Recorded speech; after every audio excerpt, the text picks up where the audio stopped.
வந்து நிறைவேற்றி காட்டுறோம். நிக்கிற பொசிஷன்லாம் நீங்க நாட்டில் நடந்துகிட்டு இருக்கு. அதனால தான் 6330 போலீஸ் ஸ்டேஷன் நம்ம தமிழ்நாட்டில் இருக்கு. இல்லைன்னா ஒரே ஒரு ஸ்டேஷன் இருந்தா போகுது சென்னையில் மட்டும், எங்கேயுமே நல்லது நடந்துகிட்டு இருக்குன்னா. ஸோ அது அந்த நேரத்தில் ஒரு மனுஷன் எப்படி ரியாக்ட் பண்ணுவான்? எத்தனை வெட்டு குத்து கேத்து ஒரு நாளைக்கு நடக்குதுன்னு கணக்கு இருக்கு தெரியுமா? இதை வந்து நாங்கள் வந்து என்டர்டெயின் பண்ணல, இதுவும் இருக்கு சினிமாவில். ஆனால் அதை மீறி ஒரு விஷயம் இருக்கும் படத்தில், என்ஜாய் பண்ற மாதிரி மாதிரி இப்படி ஒரு விஷயங்கள்லாம் இருக்கா? பாசம்னா இப்படிலாம் இருக்கலாமா, நேசம்னா இப்படி இருக்கலாமா, ஒருத்தருக்கு அர்ப்பணிப்புன்றது இப்படி இருக்கலாமா, இதுவும் காட்டியிருக்கோம். நான் அதையும் சொன்னேன். இது வந்து ஒரு யூத்துக்காக ஒரு கதை, ஒரு ஆக்ஷன் இருக்குது.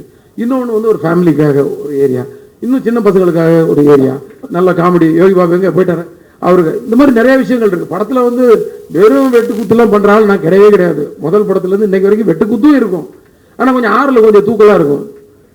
இப்போ இதுலேயும் கொஞ்சம் தூக்கலாக இருக்கும். அது ஒன்று நான் சொல்லிக்கிறேன், ஏன்னா நான் முதலே சொல்லிடுறேன். நான் கரெக்டா, நான் வந்து இப்போ வந்து மறைக்கல, நான் முதல்ல சொல்லிடுறேன். போட்டும் காட்டியாச்சு. நீங்க பேசும்போது அந்த கிளைமேக்ஸ் தெரிஞ்சது, அவ்வளோ வேகமா இருந்தது. நிறைய படம் ஸ்பீடா தான் இருக்கும் உங்க படம். இந்த படம் அதை விட பயங்கர ஸ்பீடா இருக்கும் போல் இருக்குது. இந்த படத்துல எல்லா படத்தையும் தாண்டி என்ன ஸ்பெஷலா இருக்கும்? ஸ்பெஷல் நான் சொன்னேன் இல்லையா, முதல்ல வந்து நிறைய வந்து ஒரு ஆக்ஷனுக்கு வந்து ரீசனபிள் ஆக்ஷனாக இருக்கும். அதுதான் ஸ்பெஷலாகவே நான் சொல்லுவேன்.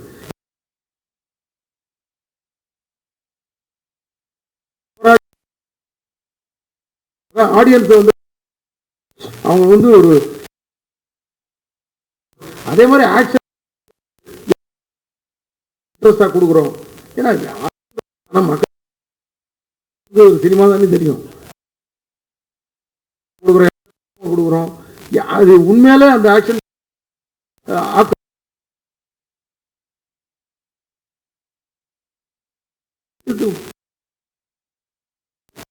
ஹீரோ மூலமா நம்ம மனசுல உள்ள கொந்தளிப்பெல்லாம் வந்து சினிமா நம்ம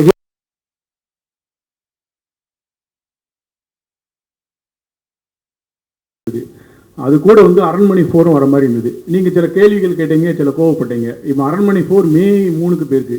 அந்த அரண்மனை டைரக்டர் வந்து உங்க ரொம்ப நெருங்கி நண்பர் சுந்தர் சீசா தான். அவர் என்ன அண்ணன் நண்பர் இல்லை அண்ணன். ஒரு வார்த்தை இருக்காது, அவருக்கு என்ன சொல்ல வரீங்க? ஐயோ, நான் வந்து தள்ளி போக சொல்லி நான் சொல்லலையேங்க, எனக்கு அந்த அதிகாரம் இல்லையே. நான் யாருங்க இன்னொரு படம் தள்ளி போ சொல்றதுக்கா? நான் அந்த மாதிரி பயன்படுத்தவே முடியாது. நான் அந்த மாதிரி பாவம்லாம் பண்ண மாட்டேங்க. ஓடணும் காம்படிஷனில் வந்து 8 லைன் ஏன் போடுறாங்க? 100 மீட்டர் ரேஸில் எதுக்கு ஒருத்தர் மட்டும் ஓடல? உசேன் போல்ட் மட்டும் ஓடினா நீங்கள் பார்ப்பீங்களா? 8 பேர் ஓடுறதுல உசேன் போல்ட் ஜெயிக்கிறது தான் நம்ம சுவாரஸ்யமாக பார்க்குறோம். அந்த 100 மீட்டரில் அந்த 10 செகண்ட் வந்து எப்படி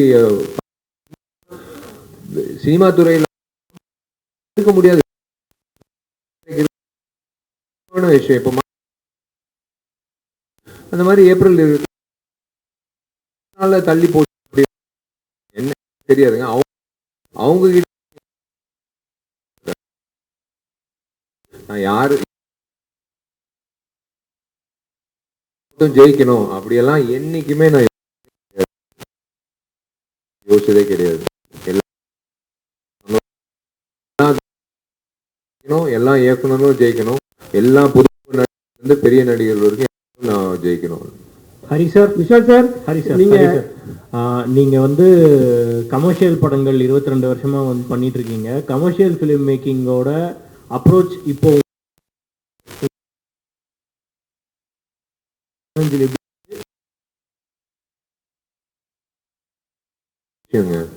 ஒரு விஷயம் இருக்கு, எமோஷன்ஸ்.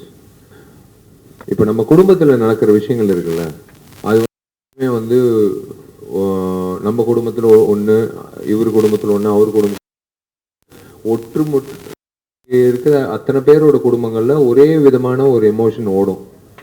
அது விஷயங்களா இருக்கலாம், சந்திக்க வேண்டிய சூழ்நிலைகள் இருக்கலாம். Take a leap out of reality. Reality எங்கிட்ட இருந்து வருது? நியூஸ் பேப்பர் படிக்கிற விஷயங்கள், நாங்கள் டிவியில் படிக்கிற விஷயங்கள் தான். சும்மா வந்து கற்பனையாக ஏலியன் மார்ஸில் நடக்கிற விஷயத்தெல்லாம் நாங்கள் திரைப்படமாக பண்ணுறது இல்லை. இங்கிட்டு நடக்கிற தமிழ்நாட்டில் நடக்கிற விஷயங்கள் தான் நம்ம வந்து பண்ணுறோம். ஆனால் நீங்கள் சொன்ன மாதிரி மாற்றங்கள் வந்து டெக்னாலஜியில் மாறலாம், ஆனால் எமோஷன் எப்போவுமே மாறவே மாறாது. ஒரே ஒரு எமோஷன் தான். அது வந்து லவ்வா இருக்கட்டும், அது வந்து பெற்றோர்களோட ஒரு ரிலேஷன்ஷிப்பா இருக்கட்டும், அது ஒரு ஒரு புருஷன் பொண்டாட்டி மத்தியில இருக்கட்டும், எதுவா இருந்தாலும் எமோஷன் இஸ் த சேம். அதை எப்படி வந்து இன்னைக்கு இருக்கிற கால் நீங்க சொன்ன மாதிரி டெக்னாலஜி வைஸா வந்து அதுல வந்து முக்கியம் சோஷியல் மீடியாவில் முக்கியத்துவம் கொடுக்குறாங்க. அதெல்லாம் ஓடிடி எப்பயோ சொன்னாரு கமல், அவர் வந்து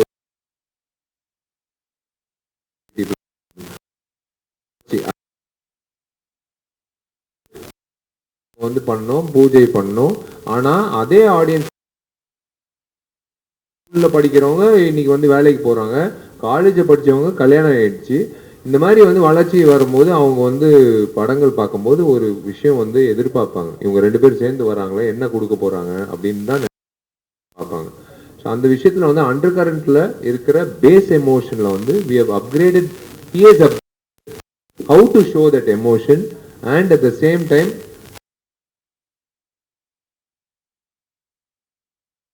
ஒரு அவங்க வந்து எப்படி பிரசன்ட் பண்றாங்கன்றது முக்கியம். சும்மா தூக்கிட்டு டேபிள்ல சாப்பிடு அப்படின்னு சொன்னா சாப்பிடுவோமா?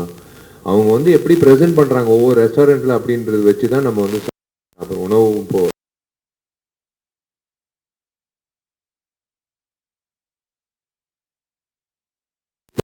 யங்ஸ்டர்ஸ்க்கு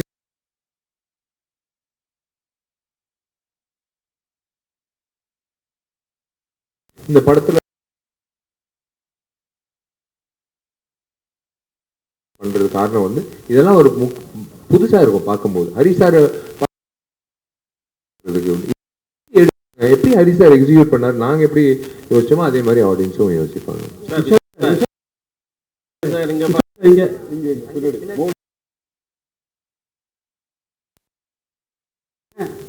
மார்க் கேண்டீன்ல வந்து நீங்க 100 கோடி வசூல் சொல்லிட்டீங்க. இங்க சென்டர்ல கை தூக்கு 100 கோடி கிராஸ். இப்போ என்னன்னா ஹரி சார் படம்னாவே வந்து ஒரு ஜானர் இருக்கும், ஃபுல்லாக ஃபைட் சீன் எல்லாமே. இந்த வந்து உங்ககிட்ட கதை சொல்லும் போது இது 2-3 வார்த்தைகள்லாம் வருது உள்ள. விஷால் சார் வந்து இது எப்படி எடுத்துக்கினாரு? இல்ல அதுதான் நான் சொல்றேனே, ஹரி சார் சொல்ற கதையை வந்து நான் அவர் சொல்ற விஷயங்கள் வந்து சொல்றாங்க. இவர் வந்து எல்லாரும் நினைப்பாங்க ஒரு இயக்குனர் சொல்றது அப்படியே ஒப்பேத்தணும், அதெல்லாம் ஸ்கூல் படிக்கிற டெக்ஸ்ட் புக்ல.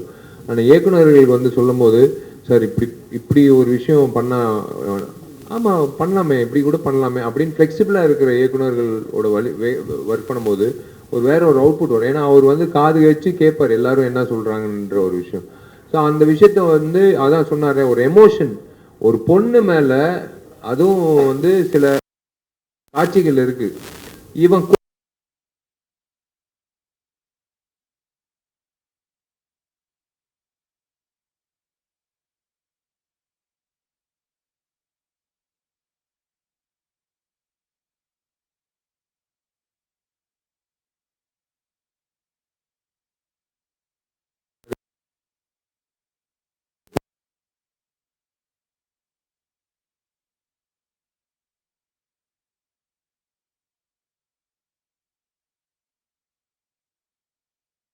பண்ண தெரியும் அதனால பண்றான் அப்படியெல்லாம் இல்லை.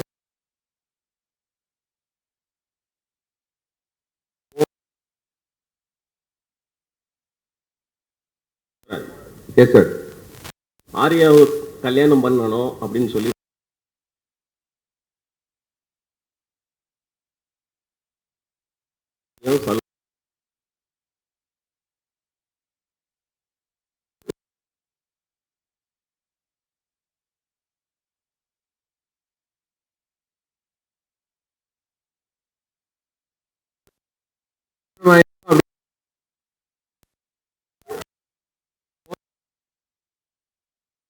இல்ல அது ஏன் வந்து அவாய்ட் எல்லாம் இல்லைங்க. சீங்க ஒரே ஒரு விஷயம், சினிமா பொறுத்தவரை நான் வந்து படப்பிடிப்பு 80 நாட்கள் செய்யணும், டிராவல் ஆகணும், அதே மாதிரி தயாரிப்பாளர் டிராவல்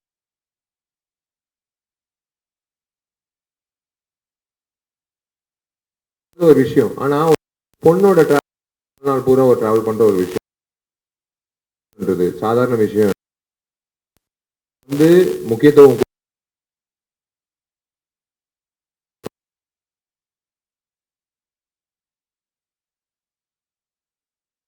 அந்த மாதிரி ஒரு டைம்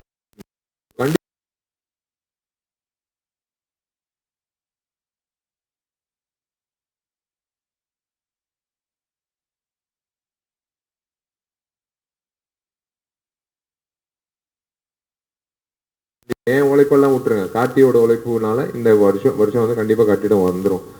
நீங்க சொல்ல முடியாது. இந்த வருடம் வந்து நீங்களே அந்த பட்டு வேஷ்டி பட்டு சட்டை போட்டுக்கிட்டு நீங்க சொல்லுவீங்க, விஷால் நான் தான் கேள்வி கேட்டேன், இந்த வருஷம் கல்யாணம் ஆச்சு, என்னால தான் கல்யாணம் ஆச்சு, நீங்களே அது அவர் கையில இருக்கு. ஹரி சார் இங்க சார் முன்னாடி வந்து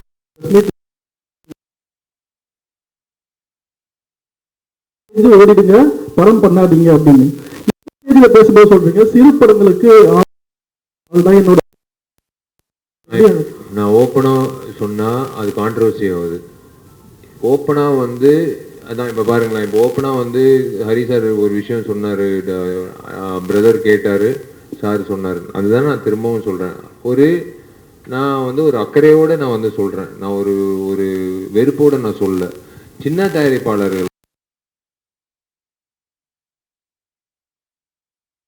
யார் அணுகணும், எப்படி வந்து அந்த கிடைக்கும், யார் டிஸ்ட்ரிபியூட்டரா வந்து இது பண்ணலாம், எதுவுமே இல்லாம வந்து காசு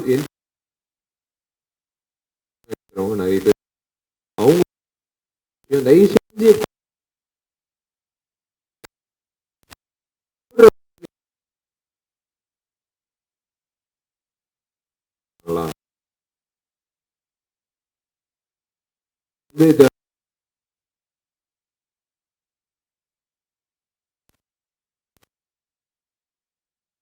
கலெக்ஷன் தான். 4வது நாள் ஃபர்ஸ்ட் வாரம் வந்து 80% கலெக்ஷன் ஃபர்ஸ்ட் வாரம், 2வது வாரம் வந்து மீதி 20%, 3வது வாரம் வந்து பெருமைக்காக ஓட்டுறது. சத்தியமா நான் சொல்றேன், இது பெரிய படத்துக்கும் சரி. ஒன் இன் சொல்லுவாங்க. இந்த திரைப்படங்களுக்கு நான் சொல்ற ஒரே விஷயம், திரும்பவும் நான் அன்னைக்கு நான் சொன்னேன், நீங்க என்ன கேட்குறீங்க, தோனியை போய் கேளுங்களேன். நம்ம விசில் அடிக்கிறோம்னா அவர் 6 அடிக்கும் போது அவரும் ஒரு படம் எடுத்தாரு, அவர்கிட்ட மைக் நீட்டி கேளுங்களேன், அவர் முதலீடு அவர் போட்டாரு கேளுங்க.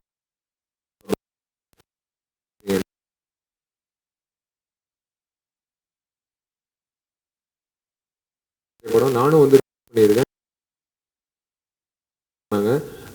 எல்லாம்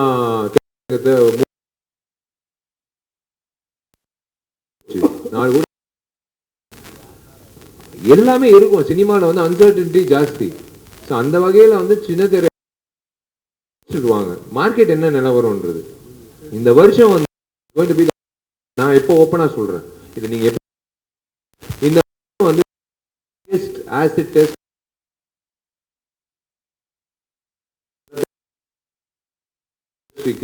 தேவையான ஒரு விஷயம் பொறுமை.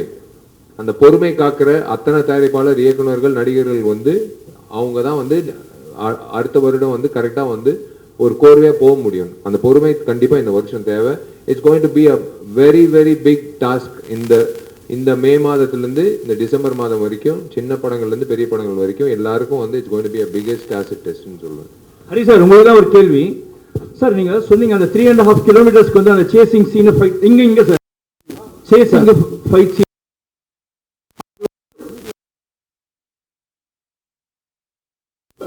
2 நாள் சார் மொத்தம். அதில் ஒரு 1.25 நாள் வந்து ரிஹர்சல், ஒவ்வொரு பார்ட்டாக வந்து ரிஹர்சல் பண்ணோம். அதுக்கப்புறம் ஒரு சாக் பீஸில் ஜீப் பொம்மை, பஸ் பொம்மை வரைஞ்சி ஒரு ஜூனியர் ஆர்டிஸ்ட்ல இருந்து மொத்த டெக்னீஷியன் நிறுத்தி வந்து கொடுத்தேன். ஏன்னா வந்து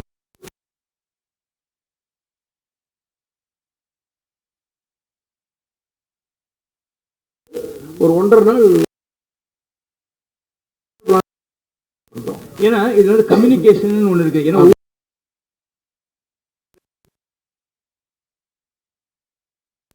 இதுல வந்து வண்டி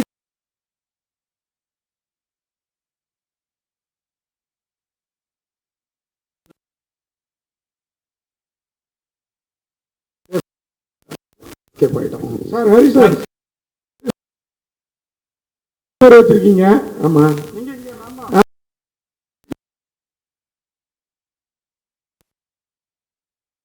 பேர் வச்சிருக்கீங்க. இந்த படம் உங்க படத்துல ரத்தம் எப்போதுமே ஜாஸ்தியா இருக்கும், இதுவும் தூக்கலா இருக்கும்னு சொன்னீங்க. ஆனா ரத்தம் மட்டும் இருக்குமா, ரத்தனமாவே இருக்குமா, ரத்தினமாவே இருக்குமா? ஏன்னா உங்க உங்க உறவினர் ஒருத்தரோட பேர் ரத்தனம். அப்படியா? அதனால இந்த பேரை வச்சிருக்கீங்களா? இந்த படத்துக்கு வந்து ஒரு நிறைய இருக்கிற நல்ல டைட்டில் இந்த டைட்டில். ஆக்சுவலாக இந்த படத்துக்கு ரத்தம்னு டைட்டில் வச்சிருந்தேன். கதைக்கு ரிலேட்டடாக ஒரு விஷயம் இருக்குதுல்ல. ஸோ அது அப்படியே வந்து அந்த ரத்தம் ஒன்று இப்போ அதனால வந்து ஹீரோ நேம்ல. ஏன்னா விஷால் சார் சொல்றப்ப சொன்னாங்க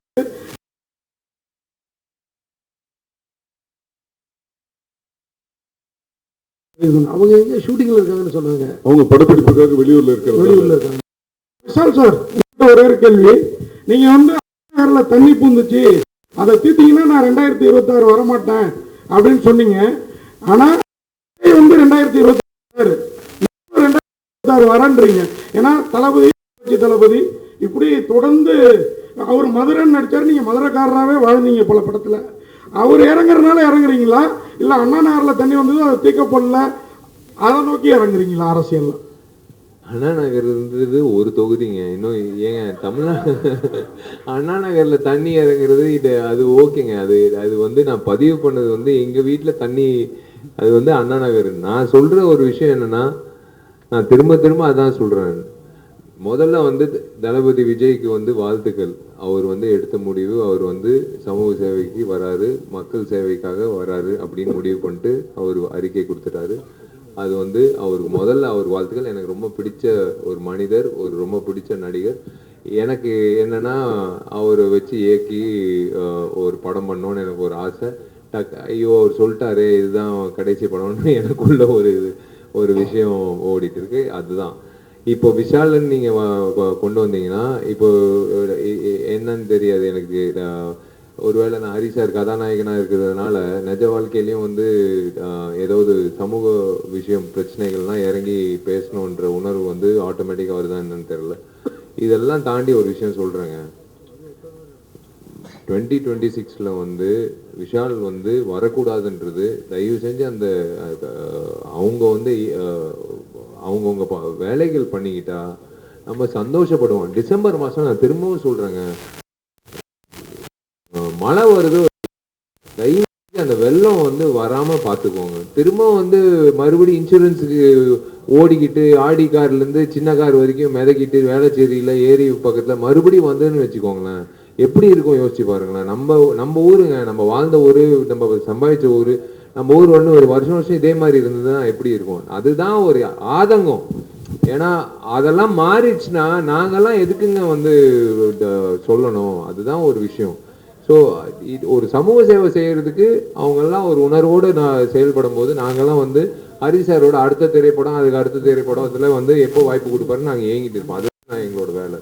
சார் நான் கேட்க வந்தது அதுதான், அண்ணா நகருக்கே தண்ணி வந்து, அதாவது அண்ணா நகர் அடையாறு காஸ்ட்லி பீப்புள் அங்கேயே வந்துருச்சு, மற்ற ஏரியாவில் ஜாஸ்தி வந்துடும்.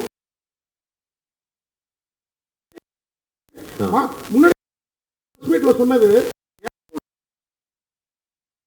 வேண்டாம், அதெல்லாம் அப்புறம் உங்க காசை போடுங்கிற மாதிரி தான் சொன்னீங்க. தப்பா இருக்குது. அதனாலதான் நான் இந்த கேள்வி. இல்ல அப்படி இல்லைங்க. சின்ன படங்கள் வந்து ஒரு திசை இல்லாம போயிட்டு இருக்குல்ல. நீங்க கரெக்டா வந்து என்ன சிச்சுவேஷன் பார்த்துட்டு நீங்க படம், அதுதான் நான் சொல்ல வரேன். ஒரே ஒரு கேள்வி சார், மஞ்சு பிரேமர் இந்த 2 படமும் சின்ன படம் தானே, நல்ல கதை இருந்ததுனால ஓடிச்சு. ரங்கநாதன் சார், பைல்வான் ரங்கநாதன். சத்தியமா அவருக்கு நான் பதில் சொல்ல மாட்டேன். சத்தியமா நான் பதில் சொல்ல மாட்டேன். விஷால் சார், இல்ல I am not interested to tell. Vishal sir அண்ணனுக்கு நான் வந்து இதுக்கு மேல வந்து நான் சொல்ல மாட்டேன். அண்ணனோட பதில் வந்து நான் வெளியில நான் அந்த சத்தியமா ஒரு பதில் சொல்ல மாட்டேன். ஒரு பொதுச் செயலாளரா தயவு செஞ்சு நான் சொல்றேன், என்ன வந்து இந்த பிரஸ் மீட் ஆரோக்கியமா போயிட்டு இருக்கு. ஒரு பொதுச் செயலாளரா என்னை வந்து பேச விட்டுறாதீங்க. வேணாம், அண்ணனோட கேள்விக்கு வேணாம். எல்லாம் நல்லபடியா சாப்பிட்டு ஓகே. விஷால் சார்,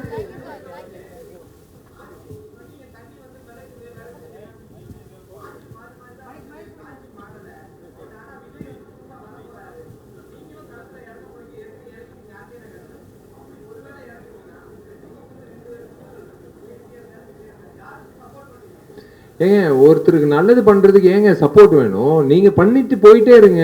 சப்போர்ட் எல்லாம் வந்து அவங்க வந்து ஒரு ஈக்குவேஷன், காம்பினேஷன், பர்மிடேஷன் அதெல்லாம் அப்படியெல்லாம் யோசனை இல்லைங்க. நான் நல்லது பண்ணணும், அவ்வளவுதான் நோக்கம் தான். இவங்க சப்போர்ட் வேணும், அவங்க சப்போர்ட், அந்த மாதிரி வந்து எடுத்த உடனே வந்து அந்த மாதிரி எல்லாம் யோசிக்கிறது இல்லை. ஓகே, அனைவருக்கும் நன்றி, வணக்கம். அதாவது